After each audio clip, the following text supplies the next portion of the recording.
400-500-600-700 মিলিয়নের বেশি আসে না। তো এই একটা প্রজেক্টে যদি আমাদের $800 মিলিয়ন এফডিআই আসে এবং এপিএম এর মতো একটা ভালো কোম্পানি থেকে, সেটা আমাদের দেশের ইকোনমির জন্য এবং ওভারঅল আমাদের ফাইন্যান্সিয়াল হেলথের জন্য ইটস ভেরি ভেরি ক্রুশাল। আজকে তো সারাদিন অনেকগুলো টার্মিনাল ভিজিট করব, তো আমার যেটা প্রাইমারি ম্যান্ডেট সেটা হচ্ছে ইনভেস্টমেন্ট, আপনারা যেটা জানেন, আর হচ্ছে জব ক্রিয়েশন বাংলাদেশের জন্য। তো আমি ইনফ্যাক্ট এই এপিএম এর যে ওদের যে হেডকোয়ার্টার নেদারল্যান্ডসে, ওখানে গিয়েছিলাম গত মাসে।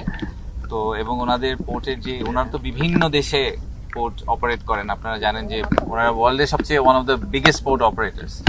তো ওনাদের যেই সিইও, তার নিচে চিফ ইনভেস্টমেন্ট অফিসার বলে একজন আছে, উনি আমার চাকরিটা আর কি ধরেন ওনার ওই কোম্পানির হয়ে করেন। তো ওনার সাথে আমার একটা ইন্টারাকশন হয়েছিল, আমি ছোট্ট করে গল্পটা একটু বলি। সেটা হচ্ছে যে উনি বলছিলেন যে ওনার ছেলে এবং তার বন্ধুরা তাকে জিজ্ঞেস করছিল যে আপনি কি চাকরি করেন, মানে আপনি হোয়াট ডু ইউ ডু। তো উনি বলেছেন যে আমি এরকম বড় একটা পোর্ট কোম্পানির চিফ ইনভেস্টমেন্ট অফিসার।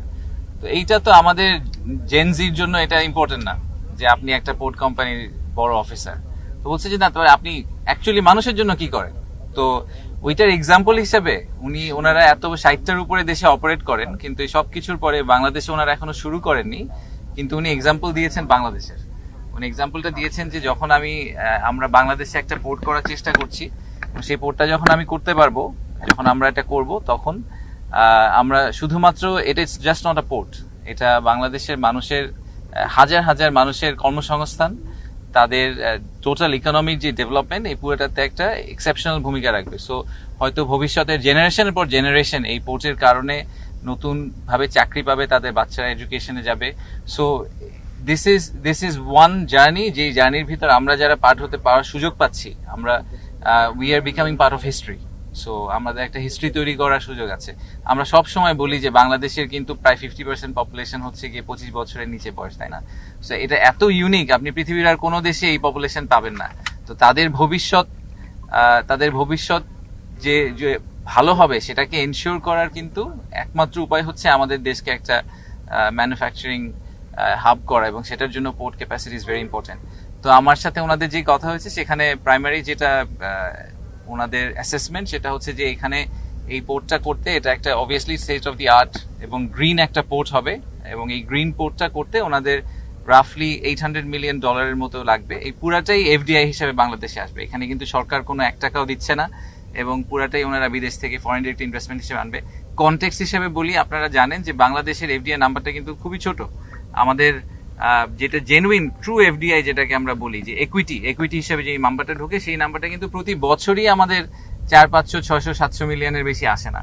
তো এই একটা প্রজেক্টে যদি আমাদের $800 মিলিয়ন এফডিআই আসে এবং এপিএম এর মতো একটা ভালো কোম্পানি থেকে, সেটা আমাদের দেশের ইকোনমির জন্য এবং ওভারঅল আমাদের ফাইন্যান্সিয়াল হেলথের জন্য it's very very crucial. So আমরা এই জন্য সরকার থেকে চেষ্টা করছি যে আমাদের লং টার্ম ভিশন বা অ্যাম্বিশনের সাথে এটা অ্যালাইন্ড।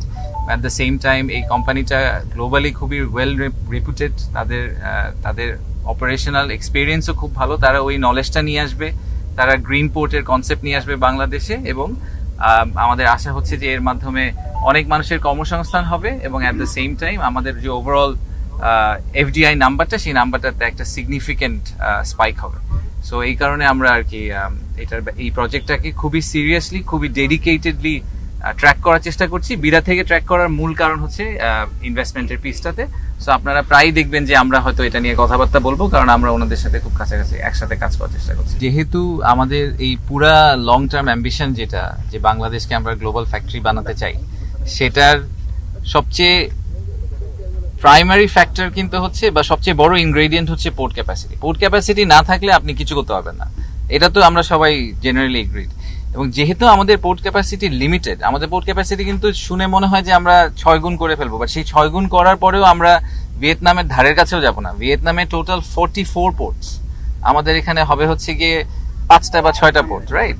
মাতার বাড়ি ধরে যদি আপনি হিসাব করেন, মংলা ধরে হিসাব করেন। সো পোর্ট ক্যাপাসিটি আমাদের স্টিল লিমিটেড। তো এই লিমিটেড পোর্ট ক্যাপাসিটিতে আমাদেরকে মোস্ট এফিশিয়েন্ট এবং বেস্ট ওয়েতে পোর্ট ম্যানেজ করতে হবে। তো বেস্ট ওয়েতে পোর্ট ম্যানেজ আপনি কিভাবে করবেন? বেস্ট অর্গানাইজেশন দিয়ে করাবেন, রাইট? তো ওয়ার্ল্ডের যারা টপ পোর্ট অপারেটর, তাদেরকে আনার আমাদের মূল উদ্দেশ্য হচ্ছে যে আমাদের যেহেতু আমাদের ল্যান্ড লিমিটেড, আমাদের ক্যাপাসিটি লিমিটেড, সেই লিমিটেড ক্যাপাসিটিকে যাতে আমরা বেস্ট ইউটিলাইজ করতে পারি। ঠিক আছে। সো এই এফিসিয়েন্সির কথা যে আপনি বলছেন, আমি এক্সপার্ট না, আমাকে পোর্ট চালাতে দিলে এই পোর্ট ফেল করবে, কিন্তু যারা এক্সপার্ট তাদেরকে দিয়ে চালাতে দিলে আমি প্রিটি কনফিডেন্ট যে এটা এখানে প্রোডাক্টিভিটি এফিসিয়েন্সি বাড়ানো সম্ভব। আর নিরাপত্তার ব্যাপার আপনি যেটা বললেন, দেখেন আমাদের নেইবারিং কান্ট্রি ইন্ডিয়া পাকিস্তানের কথা যদি বলি, এই সবাই অনেকে ডিপি ওয়ার্ল্ড নিয়ে অনেক কথা বলে। ডিপি ওয়ার্ল্ড ইন্ডিয়াতে পাঁচটা পোর্ট চালায়, পাকিস্তানে একটা পোর্ট চালায়, আরো তারা 60-70টা দেশে পোর্ট চালায়। In fact majority of the global port operators তারা তাদের নিজেদের দেশে হয়তো 1-2টা পোর্ট চালায়, কিন্তু গ্লোবালি তারা আরো 60-70টা দেশে পোর্ট চালায়। তো কারোই সিকিউরিটি কনসার্ন হয় না, আমাদেরই খালি সিকিউরিটি কনসার্ন হয়ে যায়। এটা দ্যাটস আনফরচুনেট। আমার মনে হয় যে I have a lot of trust in Bangladesh navy. আমি শিওর যে ওনারা জানেন যে ওনাদের আমাদের যে নেভাল সিকিউরিটি বলেন বা মেরিটাইম সিকিউরিটি, ওটা কিভাবে ওনাদেরকে হ্যান্ডেল করতে হবে। ওনারা তো আমাদের সমুদ্র পাহারা দিচ্ছেন এবং খুব ভালোভাবেই দিচ্ছেন এবং খুবই লিমিটেড নাম্বার অফ ভেসেলস দিয়ে করছেন। সো আমি প্রিটি শিওর যে দেশের ন্যাশনাল ইন্টারেস্ট, কমার্শিয়াল ইন্টারেস্ট ওনাদের পক্ষে ম্যানেজ করা খুবই সম্ভব হবে এবং ওনারা ওটা খুব ভালোভাবে করতে পারবেন। সো আমি এটা নিয়ে একদমই বলবো না। Thank you.